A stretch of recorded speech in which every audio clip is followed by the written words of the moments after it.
হযরত ইয়াকুব আলাইহিস সালাতু ওয়াস সালাম নামাজে দাঁড়াইছেন। বলেন কিসে? মাহারা এতিম ভবিষ্যৎ নবী ইউসুফ আলাইহিস সালাম পেছনে ক্রন্দন করতেছিলেন। পিতা ছাড়া কাছের আর কেউ নেই। তো নামাজের মধ্যে যেহেতু বেশিভাবে কান্না করতেছে, ইয়াকুব আলাইহিস সালাম কয়েকটা মুহূর্তের জন্য, কয়েকটা সেকেন্ডের জন্য পেছনে ফিরে ইয়াকুব আলাইহিস সালাম তার কলিজার টুকরা সন্তান ইউসুফ আলাইহিস সালামের দিকে তাকাইছে। বলেন অনেক সময় না কয়েক সেকেন্ড? আমার দিকে লক্ষ্য করেন, অনেক সময় না কয়েক সেকেন্ড? এখন এইবার দেখেন ফয়সালা কি? ফয়সালা হলো 40 বছরের জন্যে ইয়াকুব আলাইহিস সালাতু ওয়াস সালামের এই কলিজার টুকরাকে আল্লাহ পাক দূরে সরায় দিয়েছেন। কত বছর? কথা বলেন, কত বছর? যেখানে ইয়াকুব আলাইহিস সালাতু ওয়াস সালাম ছিলেন, এখান থেকে তখনকার সময়ে ইউসুফ আলাইহিস সালামের অবস্থান ছিল 1 মাসের পথ। জোরে বলেন, কয় মাসের পথ? ইউসুফ নবীও জানতেন আমার পিতা ইয়াকুব আলাইহিস সালাম জীবিত, কিন্তু উপর থেকে পারমিশন ছিল না দেখা করার জন্য। কথা বুঝে আসতেছে? কত বছর? কথা বলেন, কত বছর? 40 বছর ছেলের বিরহ বেদনায় ক্রন্দন করতে করতে এই 2 চোখ ইয়াকুব নবীর কি হয়ে গিয়েছিল? কথা বলেন, কি হয়ে গিয়েছিল? অপরাধ কি অনেক বেশি না কয়েক সেকেন্ডের? কথা বলে না, হ্যাঁ, কয়েক সেকেন্ডের। আর একটা খেলা দেখেন, এই পৃথিবীতে 2 জন নবী আল্লাহ তাআলার অনেক নিকটের। এর মধ্যে একজন হলেন মুহাম্মাদুর রাসূলুল্লাহ সাল্লাল্লাহু, আর একজন নবী হলেন সাইয়্যিদানা হযরত, যিনি আমাদের কিসের পিতা? কথা বলে না, জাতির পিতার নাম কি? হযরত ইব্রাহিম আলাইহিস সালাম। আল্লাহ পাক যাকে বন্ধু বানাবেন, ওই হৃদয়ের দিকে তাকায়া রব্বুল আলামিন দেখেন নবী ইয়াকুব আলাইহিস সালামের দিলের মধ্যে ইসমাইল ঢুইকা গেছে। কে ঢুকছে? কে? কথা বলেন, কে ঢুকছে? আল্লাহ পাক বললেন নবী আমার জায়গার মধ্যে ইসমাইল ঢুকছে, আপনার মহাব্বতের গলায় ছুরি চালান। কি চালান? কথা কয় না, কি চালান? একবার পোষ লাগাইছেন, 2 বার পোষ লাগাইছেন, 3 বার পোষ লাগাইছে। এই পৃথিবীতে আল্লাহ ছাড়া আল্লাহ পাকের যত মাখলুকাত আছে কেউ জানে না ঘটনা কি ঘটতেছে। সবাই পেরেশানির মধ্যে পড়ে আছে। হায় আফসোস, আজকে যদি বাবার হাতে এ সন্তান জবাই হয়ে যায়, আল্লাহ না করুক কিয়ামত পর্যন্ত প্রত্যেক বাবা তার সন্তানকে কি করবে? কথা বলে না, কি করবে? কিন্তু মামলা তো অনেক উপরের কোর্টে, কথা ঠিক কি না? মামলা কি জজ কোর্ট, হাইকোর্ট, সুপ্রিম কোর্টে না? এর চাইতো আরো উপরে। কথা বলেন, এর চাইতো কি আরো? আমার কথা কি আপনারা বোঝেন? ইব্রাহিম আলাইহিস সালাম বলে, কিরে গলা কাটে না কেন? ছুরি তো ঠিক মতো ধারাইছিলাম। পাশেই পাথর ছিল, পাথরের মধ্যে যখন আঘাত দিল পাথরটা টুকরা হয়ে গেল। ইসমাইল আলাইহিস সালামের গলায় আবার ছুরি চালায়, 1 বার নয় 2 বার নয়, চালাইতে চালাইতে যখন 70 বার চালাইছে। জোরে বলেন কতবার? সবাই বলতে হবে কতবার? 70 বার যখন চালাইল, এইবার জবাই হয়ে গেছে। বলেন জবাই কি ইসমাইল হয়েছে না দুম্বা হয়েছে? কথা হয় না, আমার দিকে খেয়াল করেন। প্রথমে যখন পোজ দিছিল জবাই হয়েছে, 2 নম্বর পোষে, 3 নম্বর পোষে জবাই হয় নাই। কারণ কি? কারণ হলো ওই যে জায়গাটা, যেই জায়গাটা মাওলার, বলেন যেই জায়গা কার, ওই জায়গা থেকে এখনো ইসমাইল কি হয় নাই? কথা হয় না, এখনো ইসমাইল কি বের হয় না। আল্লাহ পাক তাকায়া দেখতেছেন 70 বার যখন পোষ লাগাইছে, এবার দিল খালি হয়ে গেছে। হার তামান্না দিল সে রুখসদ হো গই, আফ তো আজা আফ তো খেলোয়াদ রহ গই, জন্নত দো जोख से यारब क्या करो, जन्नत दो जोख से यारब क्या करो, अर्जू है मैं तुझे देखा करो, हूर गिलमन जितनी है नेमत तू, सबसे बढ़कर दीदारे नेमत तू। এই মুহূর্তে আপনাদের কাছে, আপনাদের বিবেকের কাছে একটা বিচার দিব।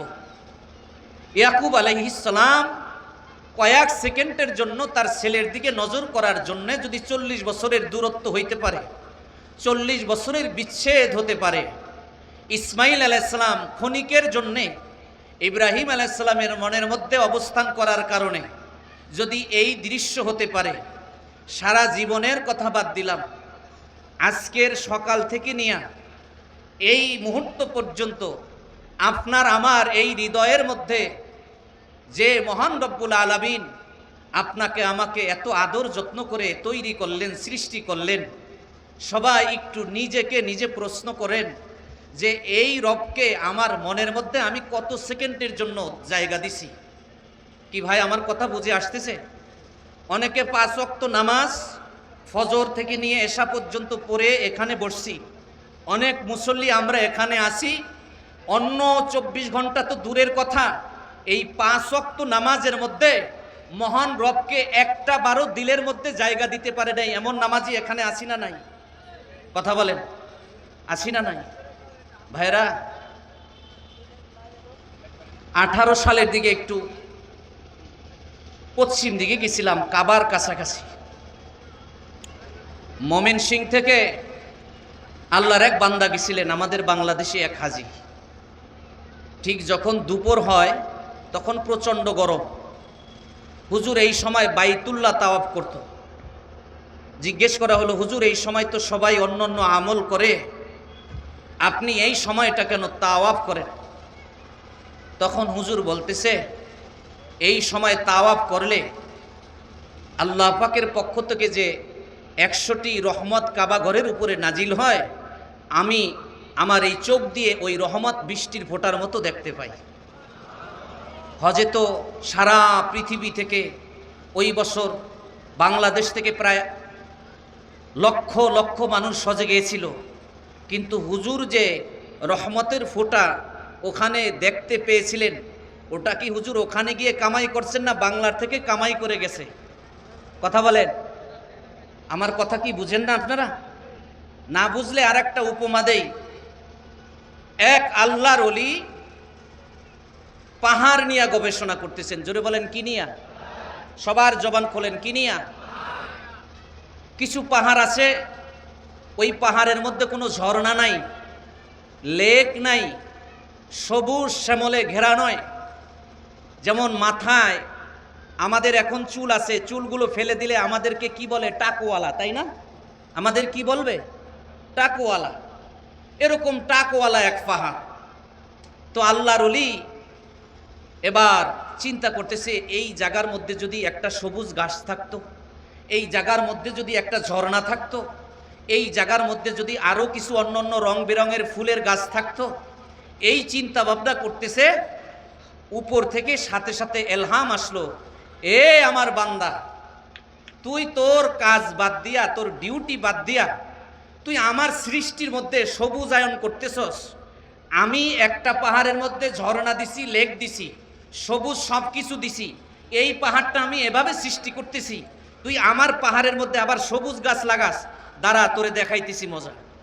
এতটুকু কথার ভয়ে উনি ওখান থেকে চলে গেছেন।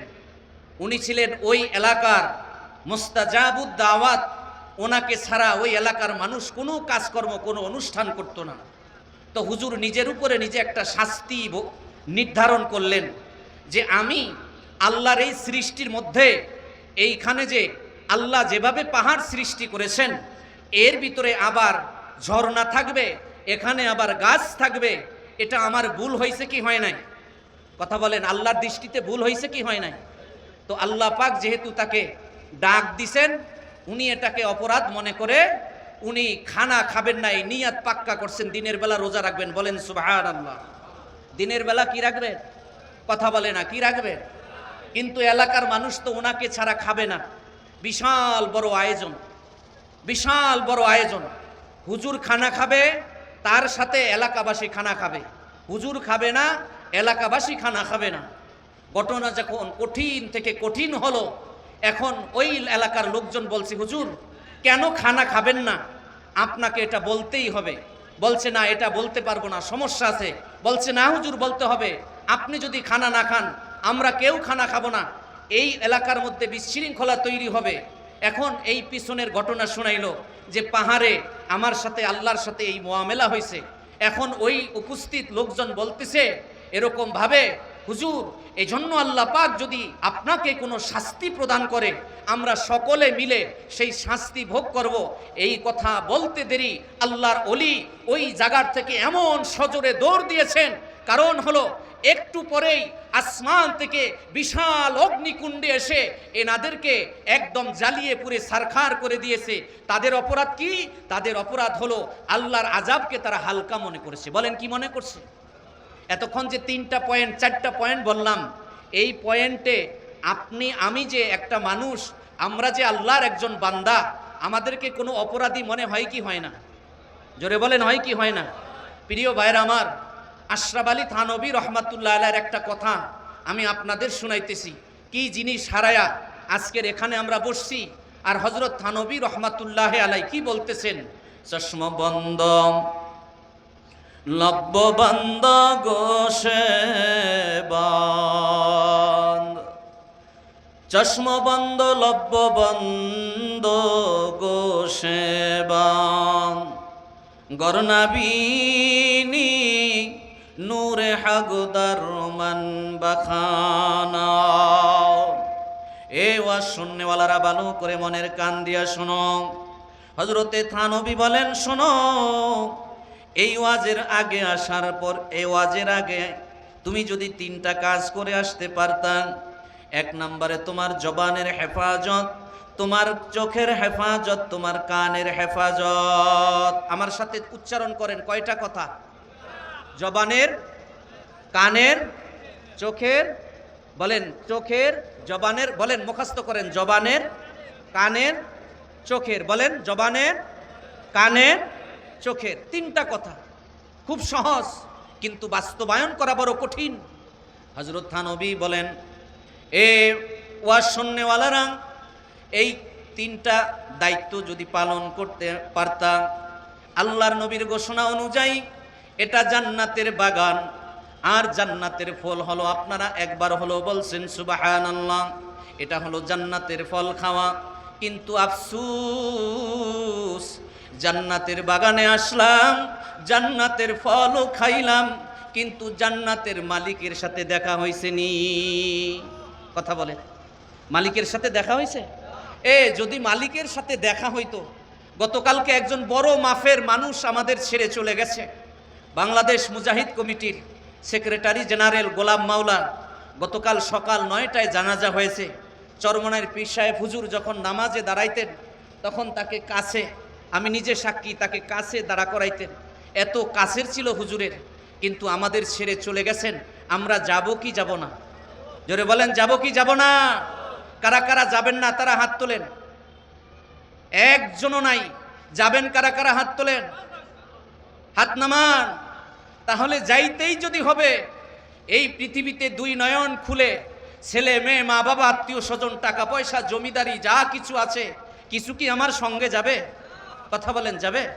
একটু ঠোঁটটা নাড়ায়া আমার সাথে একটু বলেন, ওরে টাকা পয়সা জমিদারি আর কত করবি গাড়ি বাড়ি, খাট পালঙ্ক সোনার বাড়ি, কারে যাবি দিয়ারে কবর দেশে যাইয়া একলা একলা কেমনে রে থাকবি ও তোর ভাই বোন দুসারিয়া কবর দেশে যাইয়া একদিন চুল পাকিবে দন্ত পড়িবে ও তোর যৌবনে পড়ে যাবে ভাটি আমার সাথে বলবেন একদিন চুল পাকিবে দন্ত পড়িবে ও তোর যৌবনে পড়ে যাবে ভাটি ক্রমে ক্রমে খুলিয়া পড়িবে ও তোর রঙিলা দালানের মাটির বন্ধু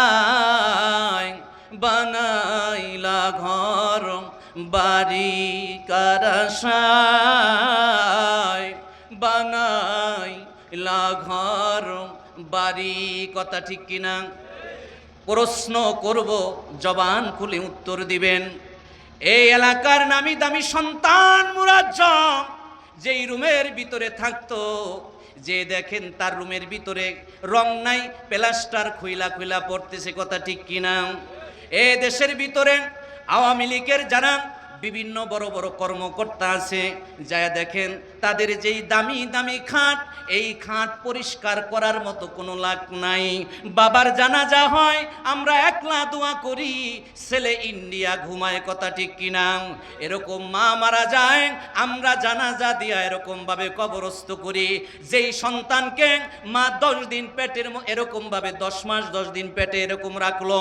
যেই সন্তানের জন্য মা ঘুমাতে পারে নাই ওই সন্তানটা লন্ডন আমেরিকা পৃথিবীর বিভিন্ন জায়গায় থাকতেছে মায়ের মরা মুখটা দেখতে পারে না কথা ঠিক কিনা আমার ভাইরা এই দুনিয়ার পাগল হয় না পাগল হও এই বাগানের যে মালিক জোরে বলুন বাগানের মালিক কে আরো জোরে বলো কে এই বাগানের মালিক যদি আমার আল্লাহ হয়ে থাকেন আমার আল্লাহ রব্বুল আলামিনের সাথে যদি আমার পরিচয় না ঘটে আমার মালিকের সাথে যদি আমার পরিচয় না হয় অন্ধকার কবরে 3 তাকবীর দিয়া এরক 4 তাকবীর দিয়া 3 কাপড় পেছায়া আমাকে যখন কবরের মধ্যে রাখবে তখন এই দুনিয়ার কেউ কি আপনার সাথে আমার সাথে যাবে কথা বলেন যাবে জোরে বলেন যাবে তাহলে আপনার আমার কেন সমস্যা বাগানের মালিকের সাথে আমার কেন সাক্ষাৎ হলো না কষ্ট হয় আপনাদের জোরে বলেন কষ্ট হয় অত্র এলাকায় সালাউদ্দিন সাহেব বলেন এরপরে অত্র এলাকার যত হাই লেভেলের উদ্যতন যত কর্মকর্তা বলেন সরকারি অফিসার নিম্ন লেভেলের ঝাড়ুদার 2000 অনেক আগ থেকে আমি এলাকায় ওঠা বসা করি কার পাতিলে কোন ধরনের পাক হয় কার বাড়িতে কি ধরনের খাবার হয় সবগুলা তথ্য উপাত্ত আমার নখদর্পণে প্রিয় ভাইরা আমার অধিকাংশ ভাইকে আমি যেটা দেখেছি এলাকায় আসার পর থেকে প্রায় 20-21 বছর পর্যন্ত সেটা হলো এরকম ভাবে কিভাবে রুম একটা আছে আর একটা করবে তালা 6টা আছে 9টা কিভাবে করবে 10 তালা আছে উত্তরা কেমনে বাড়ি বানাবে উত্তরা গুলশান বনানী ওভারটেক ভারতে কেমনে বেগমপাড়া বানাবে লন্ডন আমেরিকা কেমনে বেগমপাড়া বানাবে এই চিন্তা ভাবনা কথা ঠিক কিনা জোরে বলেন ওরে ভাই কার আশায় করছো এগুলো কার জন্য করতেছো ধরনেওয়ালা বলছেন আমহিল হুম রুয়াইদা ঢিল দেওয়ার মতো দিছে কিন্তু যখন রশি দইরা টান মারবো কারো বাবার ক্ষমতা নাই এরকম ভাবে তার মোকাবিলা করা ঠিক কিনা কথা বলেন না কেন এজন্য ভাইরা আমার সম্পর্ক হবে কার সাথে জোরে বলেন কার সাথে আরো জোরে বলেন কার সাথে আল্লাহর সাথে যদি সম্পর্ক করতে চাই তাহলে আমাদের যেই কাজটা করতে হবে সে কাজটা হলো এদেশের হক্কানি রব্বানি ওলামায়ে কেরাম আমাদেরকে যেভাবে বলেন, যেভাবে চলতে বলেন, যেভাবে ঘুমাতে বলেন, যেভাবে ব্যবসা বাণিজ্য করতে বলেন, ওলামায়ে কেরামের কথা সত্য না সত্য না? কথা বলেন, সত্য কি সত্য না? আপনারা যদি বিরক্ত বোধ না হন তাহলে আমি শুরু থেকে কিছু আলোচনা করব। অনুমতি দিছেন? থাকবেন না ভাগবেন? কারা কারা ভাগবেন হাত উঠান। আলহামদুলিল্লাহ, খুশি লাগতেছে যে আপনারা প্রত্যেকটা কথা মন দিয়ে শুনতেছেন। বলেন আলহামদুলিল্লাহ। চিৎকার মারে বলেন আল্লাহু আকবার। এখানে একটু ধাক্কা লাগাইতে হবে। এখানে অনেক কিছু আছে, আমি যেই কথাগুলো রাখবো এইখানে রাখবো, কলবের মধ্যে রাখবো, কিন্তু আমি লক্ষ্য করে দেখতেছি ওখানে সব কিছু দিয়া ভরা, এখানে কথা রাখার জায়গা নাই। এই জন্য এখানে একটু পরিষ্কার করেন, লা ইলাহা ইল্লাল্লাহ। জোরে জোরে, এখানে জোরে ধাক্কা মারতে হবে। লা ইলাহা ইল্লাল্লাহ, লা ইলাহা ইল্লাল্লাহ, লা ইলাহা ইল্লাল্লাহ। আরো জোরে হবে, আরো জোরে ধাক্কা হবে। ইল্লাল্লাহ, লা ইলাহা ইল্লাল্লাহ।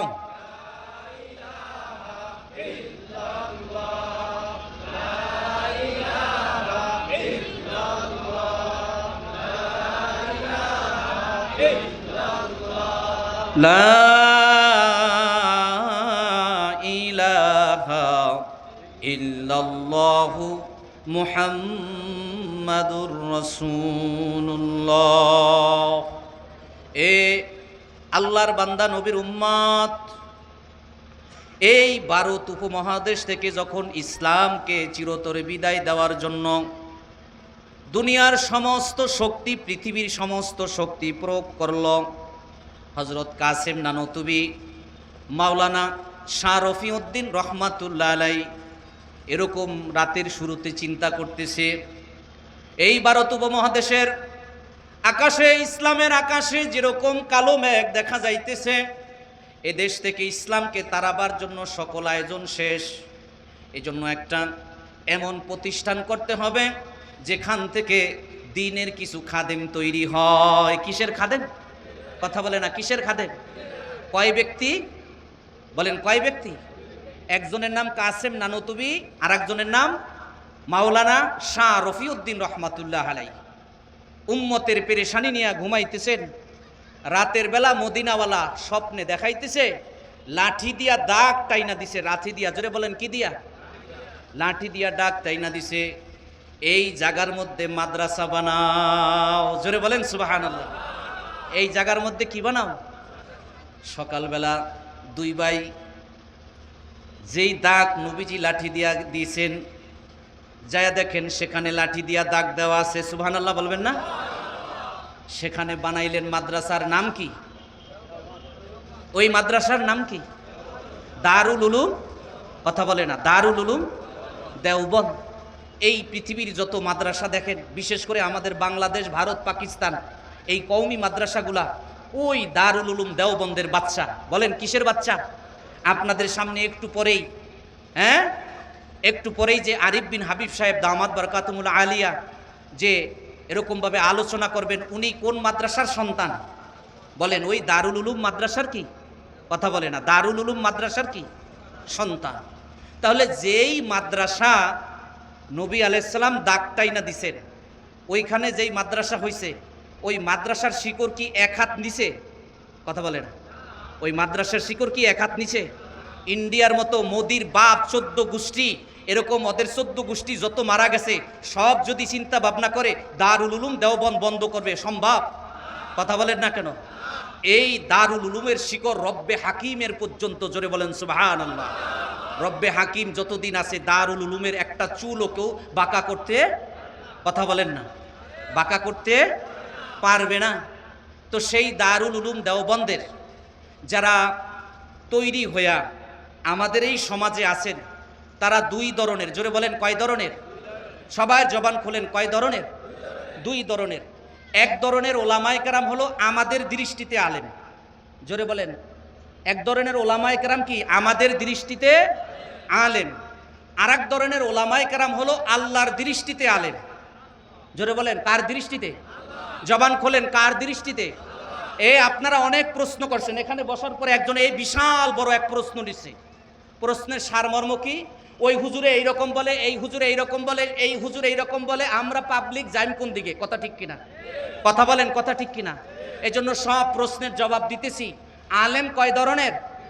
জোরে বলেন কয় ধরনের? আমাদের দৃষ্টিতে আলেম, আর আল্লাহর দৃষ্টিতে কথা বলে না। কার দৃষ্টিতে?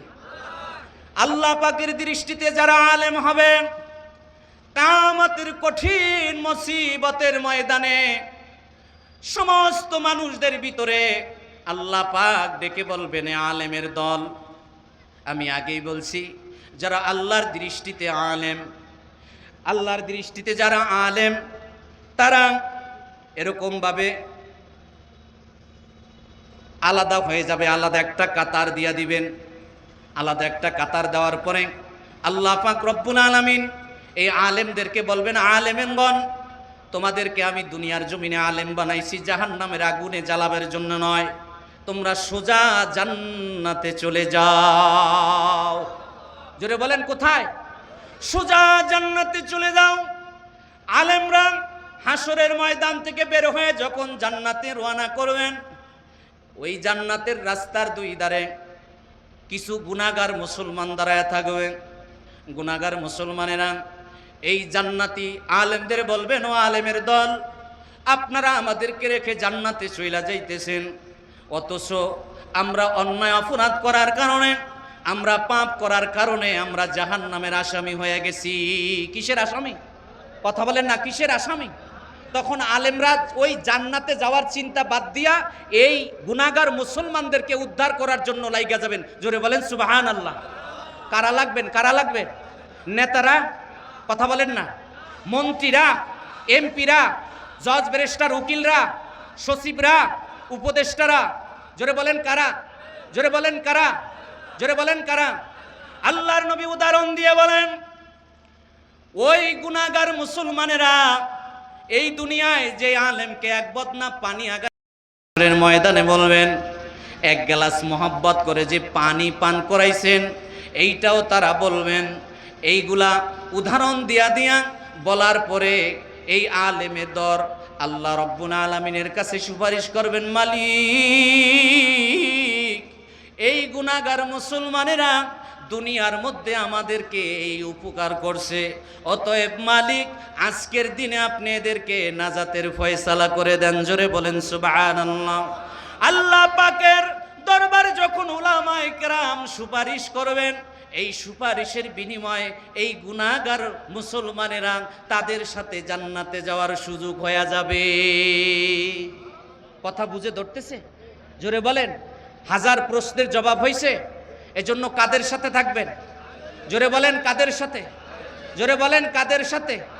একজন হাফেজে কোরআন, যিনি আল্লাহর কোরআনে যেটা হালাল সেটাকে হারাম জানে নাই, হালাল জানছে, যেটা হারাম সেটা হারাম মানছে, ওই অনুযায়ী আমল করছে।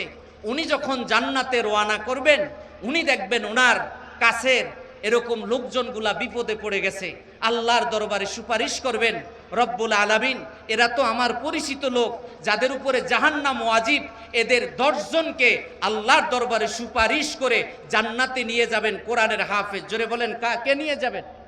কথা বলেন, কে নিয়ে যাবেন? কোরআনের হাফেজ। অতএব ভাইরা আমার, আপনারা জানেন এই মাহফিলটা কেন আয়োজন করছে? আপনারা জানেন কি জানেন না? কথার জবাব দেন। এই মাহফিলটা কেন আয়োজন করছে আপনারা জানেন কি জানেন না? কথা বলেন। এখন এই মাহফিল আয়োজন করতে গিয়া ব্যয় হয়েছে কি হয় নাই? কথা বলেন। এখন ব্যয় হওয়ার পরে যদি 2-4 জন 5-10 জন এইটার ব্যয় বহন করেন, তাদের উপরে কষ্ট হবে কি হবে না? জোরে বলেন, কষ্ট হবে কি হবে না? আর আমরা যদি সবাই এখানে যথেষ্ট পরিমাণে মানুষ আমরা উপস্থিত হয়েছি, আমরা যদি আমাদের সাধ্য অনুযায়ী আজকের এই ওলামায়ে কেরামদেরকে সহযোগিতা করি, তাহলে হাসরের ময়দানে আমরা এরকমভাবে পুরস্কার পাবো কি পাবো না? জোরে বলেন, পাবো কি পাবো না? এতক্ষণ যে আলোচনা করলাম, এই আলোচনার দ্বারা বিপদের ময়দানে এই দুনিয়ায় যখন করোনায় আক্রান্ত হয়ে মানুষ মারা গেছিল, তখন ডাক্তাররা আপনাদের সাথে আমাদের সাথে কিভাবে আচরণ করছে দেখছি না? অত দূরে বসায় রাখছে, ওখান থেকে বৈশা বলেন কি বলবেন, অনেকে মাইক সিস্টেম করে রাখছে, ডাক্তার সাহেব মাইক দিয়া কথা বলে, রুগী ওখান থেকে মাইক দিয়া কথা বলে। আর ওলামায়ে কেরাম একটা নবীর উম্মতকেও গোসল সারা দাফন হয়েছে বাংলার জমিনে আপনাদের জানামতে আছে? জোরে বলেন। তাহলে বিপদের সময় এদেশের ওলামায়ে কেরাম আপনাদেরকে ছেড়ে তারা নিরাপদ দূরত্বে ছিল না আপনাদের কাছে ছিল? তাদের জীবনের ঝুঁকি ছিল কি ছিল না? অতএব ভাইয়ের আমার, দুনিয়ায় যেহেতু আপনাদেরকে ভুলে নাই, ওলামায়ে কেরাম যেহেতু আপনাদের পাশেই ছিল, আপনাদেরকে গোসল দিয়েছে, আপনাদেরকে জানাজার নামাজ পড়াইছে, আপনাদেরকে এই হাতে করে কবরে শোয়াইছে, হাসরের ময়দানও মুসিবতের দিনে আপনাদেরকে রেখে তারা জান্নাতে যাবে না, যাবে না, যাবে না। নারে তাকবীর, নারে তাকবীর। আরেফ বিন হাবিব সাহেব হুজুরের আগমন, শুভেচ্ছা, স্বাগতম। জোরে বলেন আলহামদুলিল্লাহ। একটু ধৈর্য সহকারে বসেন, অল্প সময়ের ব্যবধানে হুজুর আমাদের মাঝে আসবেন, মূল্যবান নসিহত পেশ করবেন। আমরা শুনবো কি শুনবো না? এই জন্য ভাইয়ের আমার, আমরা কারা রাজি আছি এই মাহফিলের জন্য? মাইক লাইট, এই যে মাইকেলা, উনি আমার হান্নান ভাই, অনেক ছোটকালের পরিচিত। ওনাকে টাকা না দিলে উনি যাবে? উনি নাইলে মাইক সার্ভিস এখানে মাগনাই দিল, কিন্তু উনি যে লেবারগুলা খরচ করে এই যে মাইক লাইটের ব্যবস্থা করছে, এর পেছনে খরচ আছে না নাই? জোরে বলেন আছে না নাই? এজন্য আমার ভাইয়েরা, জেনারেটর চলতেছে, বিভিন্ন খরচ আছে। এরকমভাবে এই মাহফিলের থেকে যেই আয়টা থাকবে, এটা ফিলিস্তিনের যে নির্যাতিত নিপীড়িত 14,000-এর বেশি শিশু এই মুহূর্তে অনাহারে এরকমভাবে না খেয়ে মারা যাওয়ার উপক্রম, তাদের জন্য এখান থেকে এই খরচের পরে যা বাঁচবে এটা এরকমভাবে হাফেজি ট্রাস্টের মাধ্যমে সেখানে পৌঁছে দেওয়া হবে। অতএব কোন ভাই আছেন, সর্বপ্রথম এই বিশাল ময়দানে আমি বড় অঙ্ক বলবো না, আমি ছোট্ট অঙ্ক বলবো, 2,000 টাকা। আমি বড় অঙ্ক বলবো না, যেহেতু একটা রোজার ঈদ গেছে, সামনে কোরবানির ঈদ, মাঝখানে ভাঙ্গা বেতন পেয়েছি, আমাদের পকেটের অবস্থা বেশি একটা সুবিধা না। আর কোটি কোটি টাকার যে বাড়ি গাড়ির মালিক, তারা সবাই এই মাহফিলে আসে নাই।